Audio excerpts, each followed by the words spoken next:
कभी कभी ज़िंदगी हमें उस सफ़र पर ले जाती है जहाँ खुशियाँ और आशाएं दर्द और निराशा के बीच एक बारीक सीमा पर टिकी होती है। एक ऐसा सफ़र जहाँ हर कदम रिश्तों की परख होती है। इस love emotional story in Hindi में एक नया अनुभव होता है जो न सिर्फ राधिका और विजय के जीवन को बदल देता बल्कि पाठक को भी गहरे भावनात्मक सफ़र पर ले जाता है। तो चलिए पढ़ते हैं अभी। बिखरते परिवार की आशा। राधिका एक साधारण गृहिणी अपने पति विजय के साथ एक सामान्य लेकिन खुशहाल जीवन जी रही थी।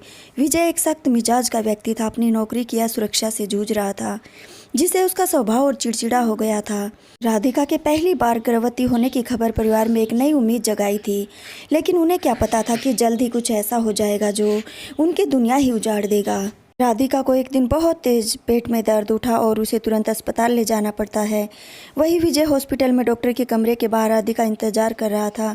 राधिका जैसे ही डॉक्टर से मिलकर बाहर आती है तो उसके चेहरे पर गहरी मायूसी कोई राज छुपाए हुए थी। राधिका को समझ में नहीं आ रहा था कि वो विजय को ये खबर कैसे बताएगी। बड़ी हिम्मत जुटाकर उसने विजय का हाथ थामा और बहुत पूछने पर बताया कि वो माँ नहीं बन सकती। दुर्घटना के बाद कई दिनों तक राधिका का मन गहरे दुख और अवसाद से भर गया। उसके जीवन का हर पल जो कभी खुशियों से भरा हुआ था वह वीरान और उदासीन हो गया। पहली बार मां बनने का सुख उसे नसीब नहीं हो सका। उसकी आंखों में जो कभी चमक थी अब उसमें एक गहरी उदासी छाई हुई थी। वही विजय जो पहले से ही नौकरी के तनाव और आर्थिक चिंताओं से ग्रस्त था, इस घटना के बाद और भी अधिक गुस्से में था। उसका यह गुस्सा कभी कभी राधिका पर निकलता जिससे घर का माहौल और भी तनावपूर्ण हो जाता था। राधिका अपने आप को कसूरवार ठहरा रही थी, लेकिन जिंदगी तो कई राज और भी छुपाए हुए थी। राधिका को अभी भी विश्वास नहीं हो रहा था, तो उसने गर्भपात की घटना के बारे में और जानने की कोशिश की।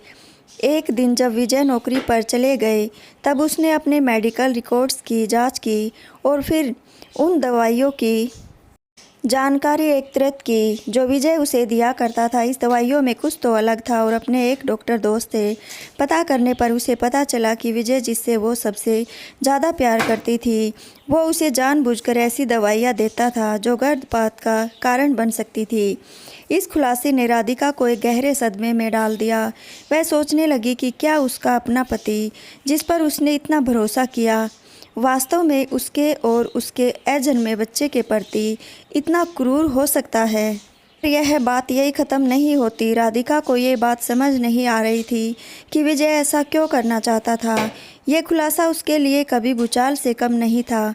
उसके मन में विजय के प्रति प्रेम, विश्वास और सम्मान जैसी भावनाएं अब शंका, विश्वास और डर में बदल गई। उसे अपने आगे जीवन को लेकर अनेक प्रश्नों ने घेर लिया था। आखिर क्यों विजय नहीं चाहता था कि कोई बच्चा? राधिका जिसने हमारे विजय पर अटूट विश्वास किया था, उसे हाल ही में विजय के व्यवहार में एक अजीब सा परिवर्तन दिखाई देने लगा।